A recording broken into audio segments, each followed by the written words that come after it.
تو جب فلسطین کے مسلمان عید الفطر کے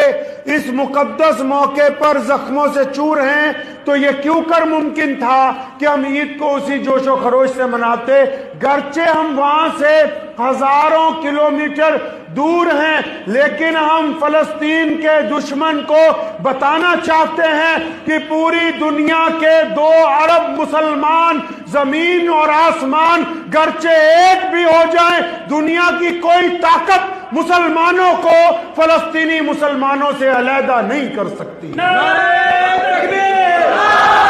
نعرہ تکبیر! نعرہ تکبیر!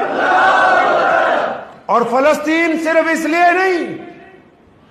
کہ آج وہاں ظلم ہو رہا ہے، نہیں، صرف اس لیے نہیں، فلسطین اس لیے بھی کیونکہ وہ ہمارا قبلہ اول ہے، فلسطین اس لیے بھی کیونکہ وہاں پیارے پیغمبر جناب محمد صلی اللہ علیہ وسلم نے تمام انبیاء کی امامت کروائی ہے، فلسطین اس لیے بھی کیونکہ محمد رسول اللہ وہاں سے معراج پر